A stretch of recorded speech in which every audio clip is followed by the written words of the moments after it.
Dear student, अब देखिए Newton की प्रगामी अंतर विधि के अंतर्गत ही मैं आपको एक डिफरेंट टाइप का एक और न्यूमेरिकल कराऊंगा और वह न्यूमेरिकल है कि एक ज़िले की विभिन्न वर्षों की जनसंख्या दी गई है और वर्ष 1985 की जनसंख्या ज्ञात करवाई है उसने, और जो जनसंख्या दी हुई है वह है 9 वर्ष दिए हैं 1961 यानी 1961, 1971, 1981, 1991, 2001। अब जो वर्ष दिए हुए हैं यानी 1961, 1971, 1981, 1991, 2001 और इसके बाद जनसंख्या दी हुई है और वह जनसंख्या है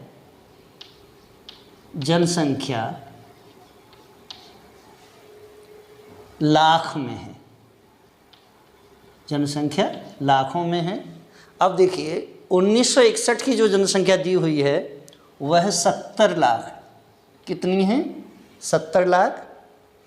1971 की है 90 लाख। 1981 की जो जनसंख्या दी हुई है वह 360 लाख और 1991 की जो जनसंख्या दी हुई है वह 140 लाख और 2001 की जो जनसंख्या है वह है 160। कितनी है 160।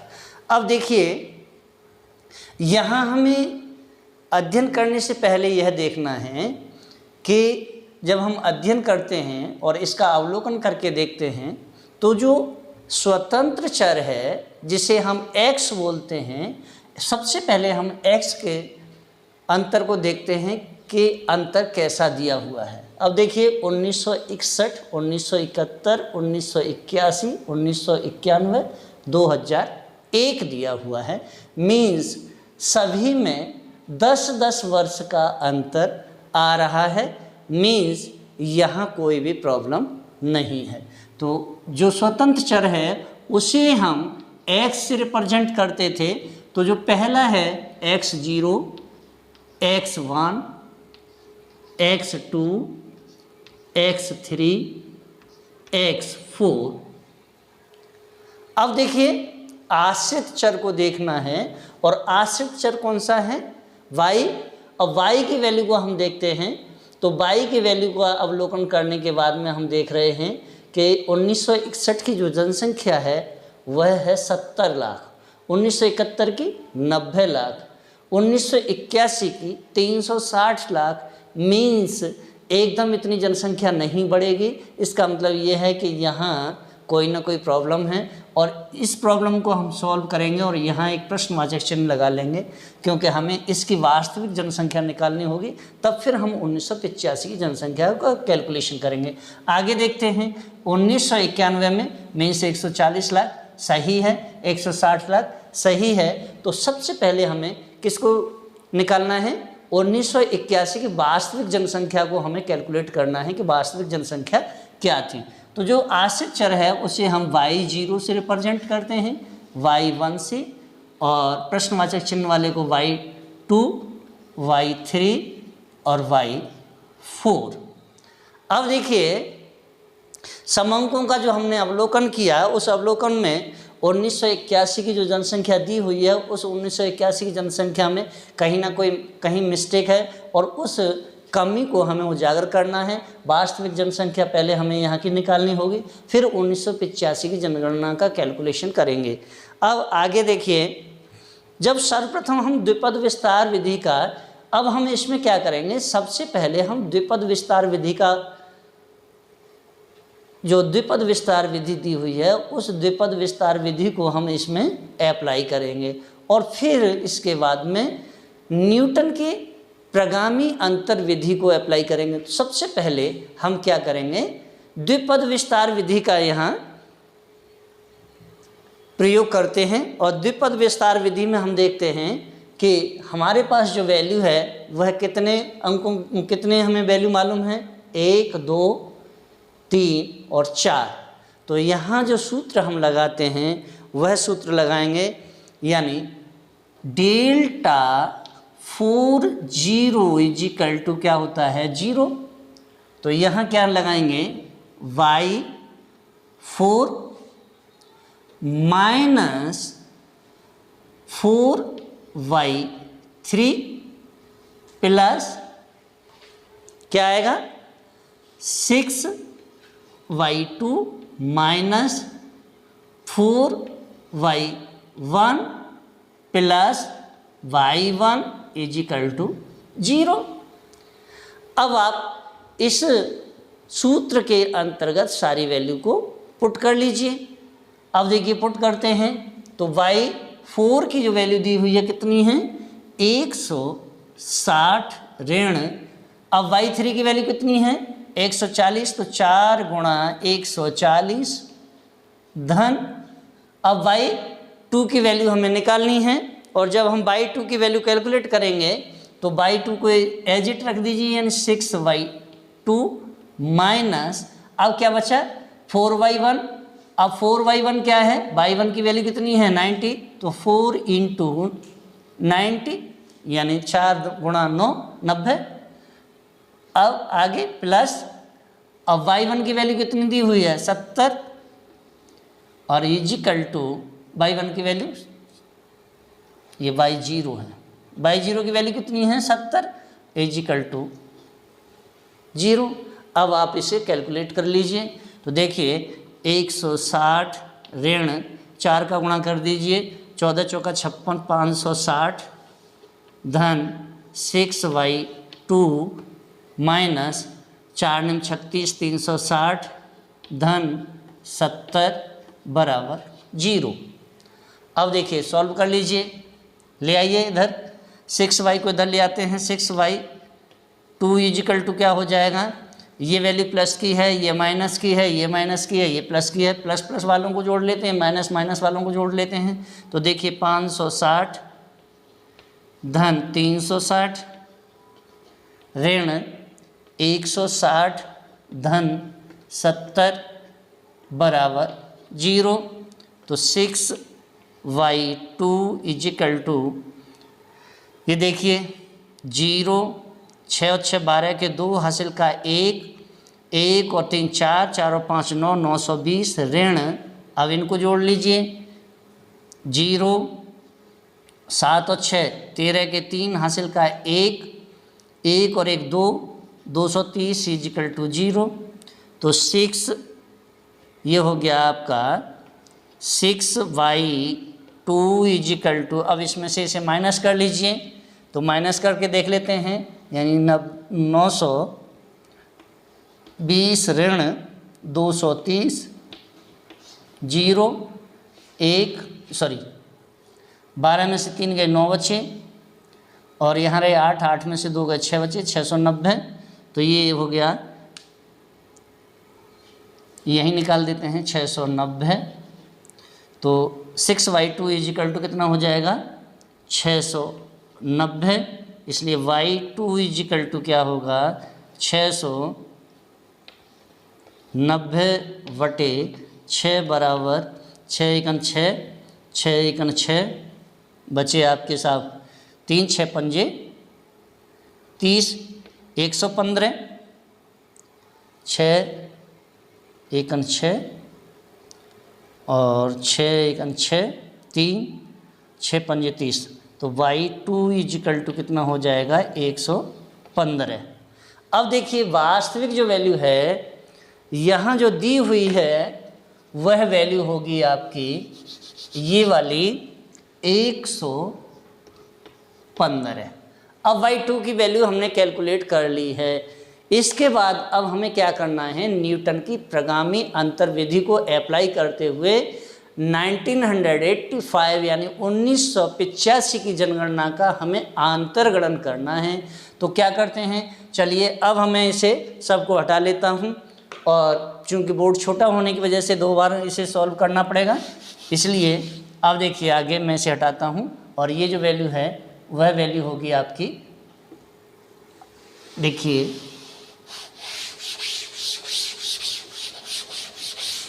1981 की जनगणना वास्तविक हमने निकाल ली है। अब हमें क्या करना होता है, न्यूटन की प्रगामी अंतर्विधि के अंतर्गत हम क्या करते हैं, देखिए वर्ष दिए हुए हैं, मैं इसे अब हटा लेता हूँ, 115 एक जगह पर लिख लेते हैं, यानी 1981 की जो जनगणना है उसकी जो वैल्यू आई है वो है 115 है। अब निकालते हैं आगे, चलिए न्यूटन की प्रगामी अंतर्विधि को अप्लाई कर लेते हैं। न्यूटन की प्रगामी अंतर्विधि को अप्लाई करेंगे तो क्या होगा, 1961, 1971, 1981, 1991 और 2001। अब ये क्या है, देखिए ये क्या है, x0, x1, x2, x3 और x4, और यहाँ निकालने किसकी है, 1985 की, तो 1985 यहाँ ले लिया। और अब देखिए नेक्स्ट निकालेंगे वैल्यू, नेक्स्ट वैल्यू क्या होगी, जनसंख्या देखते हैं। तो जनसंख्या किस में है, लाखों में, जनसंख्या लाखों में। अब देखिए लाखों में जनसंख्या को देखते हैं, क्या क्या आई थी जनसंख्या, जनसंख्या थी यानी इसकी 1961 की थी 70, नेक्स्ट थी 90, और इसकी कितनी आई 115, नेक्स्ट वाली कितनी आई है 140 दी हुई है, और उससे आगे दिया है 160, और ये कौन सा चर है, ये आश्रित है, ये स्वतंत्र है, तो आश्रित चर को भी कैलकुलेट कर लीजिए। अब देखिए y0, y1, y2, y3 और y4। अब क्या करना है, हमें 1985 की वैल्यू को कैलकुलेट करना है, तो 1985 यानी x हो गया। अब आगे क्या होगा इसमें, यहाँ देखिए ये इसे हमें निकालना है, तो ये प्रश्नवाचक चिन्ह हो गया, और ये आगे y क्या हो गया, बाई x की वैल्यू हो गई, क्या हो गया बाई x। अब देखिए न्यूटन की प्रगामी अंतर्विधि के अंतर्गत हम क्या करते हैं, अगले वाले में से पिछले वाले को घटाते हुए चले जाते हैं, बस इतना ही अंतर होता है। तो देखिए 90 में से 70 को घटाएंगे, कितने आ जाएंगे 20, और ये फर्स्ट यानी प्रथम क्या निकालना है हम, डेल्टा 1, प्रथम डेल्टा 1 की वैल्यू को कैलकुलेट कर रहे हैं। यहाँ देखिए 115 में से 90 को अगर हम घटाएंगे तो ये जो वैल्यू आएगी ये 25 हो जाएगी। आगे वाले में से देखते हैं, ये भी 25 हो जाएगी, नेक्स्ट ये 20 हो जाएगी। ओके, अब देखिए ये किसके हैं, ये सब प्लस के होंगे, किसके होंगे, प्लस के। चूँकि मैं प्लस का निशान लगाए देता हूँ, यहाँ देखिए इसी हिसाब से वैल्यू को निकाल देता हूँ, +20 +25 +25 और +20। चूँकि इसमें न्यूटन की प्रगामी अंतर्विधि के अंतर्गत हमें केवल एक ही चीज़ का ध्यान रखना है, और वो हैं केवल आपके सिंबल जो दिए हुए हैं, जो चिन्ह हैं, उन चिन्हों का विशेष तौर पर ध्यान रखना है, प्लस और माइनस का। तो ये वैल्यू किसकी आ गई, डेल्टा 1 0 की।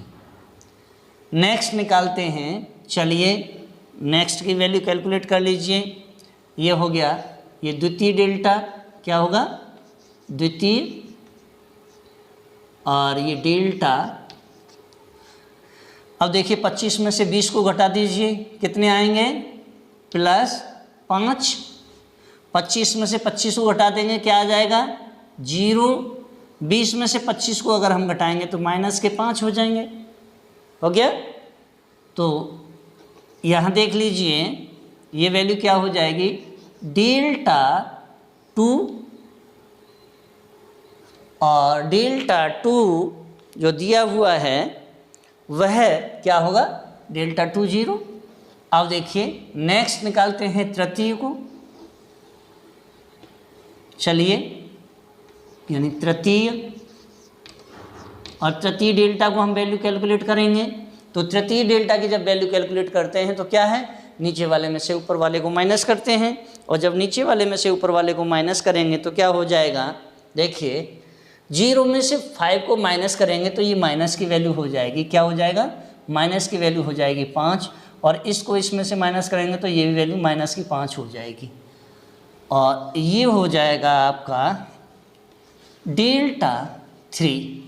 नेक्स्ट करिए, चतुर्थ वैल्यू को कैलकुलेट करना है, और चतुर्थ जो वैल्यू है, चतुर्थ डेल्टा, इसे कैलकुलेट करेंगे तो क्या होगा, -5 में से -5 को अगर हम माइनस करेंगे तो क्या हो जाएगा, ये आपका 0, क्या होगा 0, और ये डेल्टा 4 0 हो गया। अब वही आपको क्या कैलकुलेट करना है, सबसे पहले हमें जो कैलकुलेट करना होता है न्यूटन के प्रगामी अंतर्विधि के अंतर्गत, वहाँ हम x की वैल्यू को कैलकुलेट करते हैं। क्या करते हैं, x की वैल्यू को कैलकुलेट करते हैं, और x इजिकल टू क्या होता है, x minus x0 upon x1 minus x0। अब आप रख लीजिए वैल्यू को। तो x की वैल्यू क्या दी हुई है, आप देखिए x की जो वैल्यू दी हुई है वह क्या दिया है, 1985, क्या दिया है, 1985, माइनस x0 की वैल्यू क्या है, 1961 है, तो 1961 बटे, अब क्या होगा, x1 की वैल्यू 1971, 1971 ऋण 1961 कर लीजिए। अब आप जब आप इसे माइनस करेंगे तो माइनस करने पर देखेंगे यहाँ आपके 24 बच जाएंगे और यहाँ आपके 10 आ जाएंगे, मीन्स 2.4 की वैल्यू निकल के आ गई। तो जो x है उस x की जो वैल्यू होगी 2.4 होगी। अब मैं x की वैल्यू को यहाँ कैलकुलेट कर लिया है, रख लेते हैं, x इजिकल टू क्या है, 2.4। अब मैं इसे हटाऊंगा क्योंकि न्यूमेरिकल के जो सूत्र हैं वह सूत्र बढ़ते हुए चले जाएंगे, इसीलिए मैं इसे अब हटा लेता हूँ। अब देखिए सूत्र लिखूंगा आपके समक्ष क्या होता है, यहाँ देखिए, चलिए सूत्र लिखते हैं। और न्यूटन की प्रगामी अंतर्विधि के अंतर्गत जो सूत्र है वह सूत्र होगा yx इजिकल टू क्या होता है, यानी yx इजिकल टू क्या होगा आपका y0 plus x delta 1 0 plus x minus 1 upon 1 into 2 delta 2 0 plus, अब आगे कर लीजिए, क्या है, x minus 1 x minus 2 upon 1 into 2 into 3 और डेल्टा 3 0 प्लस, अब डेल्टा 4 की वैल्यू को कैलकुलेट करना है तो कैसे करेंगे, यही कर देता हूँ। चलिए डेल्टा 4 की वैल्यू को कैलकुलेट कर लेते हैं। तो x माइनस 1 x माइनस 2 और x minus 3 upon 1 into 2 into 3 into 4 into delta 4 0। Okay, अब आप सारी वैल्यू को कैलकुलेट कर ही लिया है, तो वैल्यू को कैलकुलेट करते हुए आप पुट करते चले जाइए। अब देखिए y x को हमें कैलकुलेट करना है, तो y x इजिकल टू क्या हो जाएगा, y0 की जो वैल्यू है वह क्या दी हुई है, y0 की वैल्यू है आपकी 70, कितनी है 70, प्लस x की वैल्यू क्या दी हुई थी 2.4, क्या दिया है 2.4। तो यहाँ देखिए 2.4 इंटू, अब डेल्टा 1 की वैल्यू क्या आई थी 20 आई थी, ये चलिए, प्लस अब x की वैल्यू कितनी आई थी 2.4 माइनस 1/2, और डेल्टा 2 की वैल्यू क्या आई है, डेल्टा 2 की जो वैल्यू आई है वह वैल्यू आई थी आपकी 5, तो गुणा 5 धन, अब देखिए 2.4 गुणा 2.4 ऋण 1 गुणा 2.4 ऋण 2 बटे 2 गुणा 3, और डेल्टा 3 की जो वैल्यू आई है उसे माइनस कर दीजिए, और डेल्टा 3 की वैल्यू आई थी आपकी वह थी -5, क्या थी -5।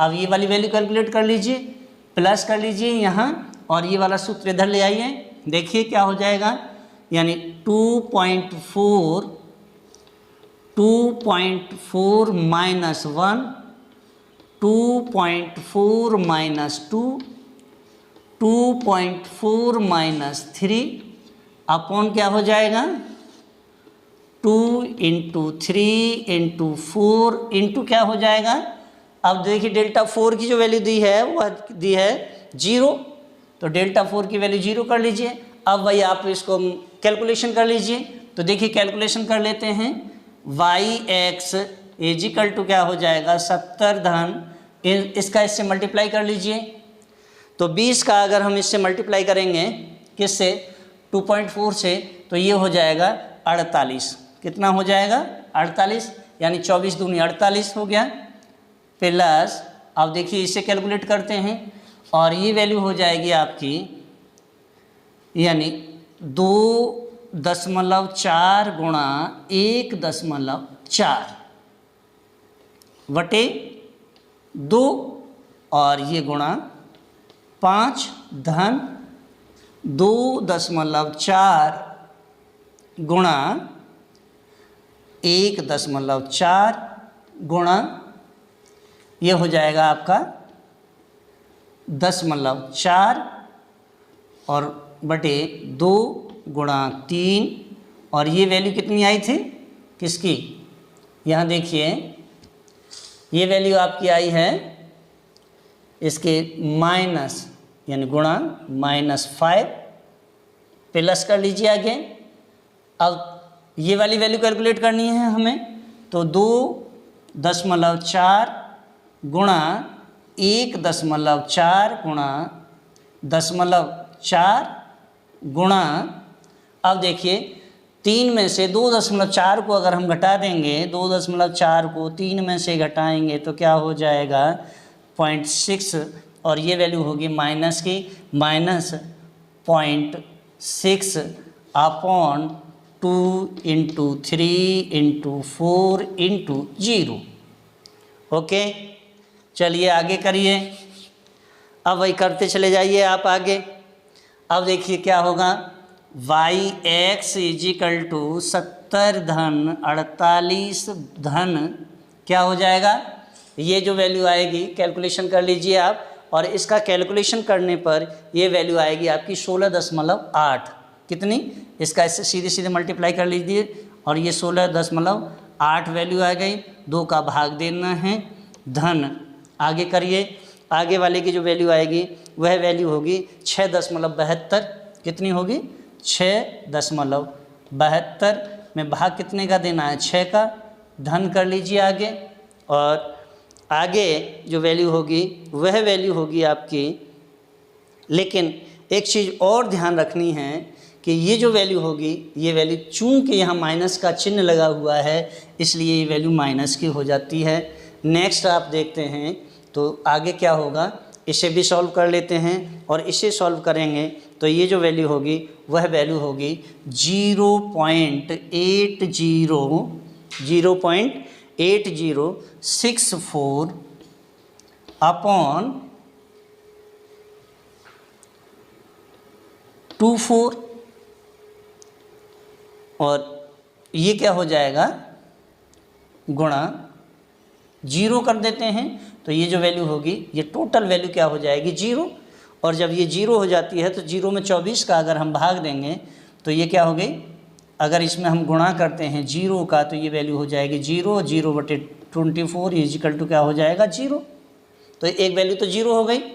अब देखिए आगे कर लेते हैं तो y(x) इजिकल टू क्या होगा 70 धन 40 धन, अब देखिए ये वैल्यू आपकी कितनी हो गई 8.4 धन, अब यहाँ धन का निशान नहीं आएगा क्योंकि ये माइनस की वैल्यू है, तो ये हो जाएगा -1.12 और ये वाली वैल्यू अगर हम प्लस करेंगे तो ये वैल्यू पहले से ही ऑलरेडी 0 हो चुकी है, तो ये 0 कर दीजिए और आप आगे प्लस कर लीजिए। तो देखिए क्या हो जाएगा, ये जो वैल्यू होगी y(x) इजिकल टू क्या हो जाएगा 7 यानी 0.4 क्या है, पहले आ गया 0.4 और इसके बाद ये वैल्यू हो गई 8 और ये हो गई 4 और 7 11, तो ये 118.4 ऋण 1.12 इजिकल टू क्या हो जाएगा।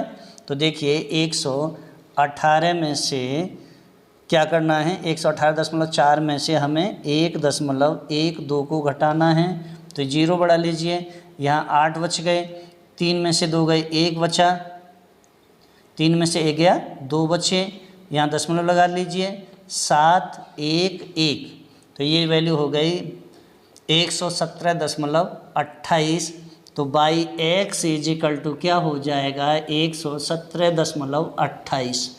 अब देखिए 117.28 निकल के आ रहा है, लेकिन यहाँ क्या है, फिर भी एक बार देखते हैं, हो सकता है कि मुझसे कोई गलती हो गई हो और वो गलती हुई है क्योंकि यहाँ मैंने 40 कर दिया है और ये 48 हैं और ये भी 48 हैं, इसीलिए इसके कैलकुलेशन में यहाँ थोड़ा सा ध्यान रखें।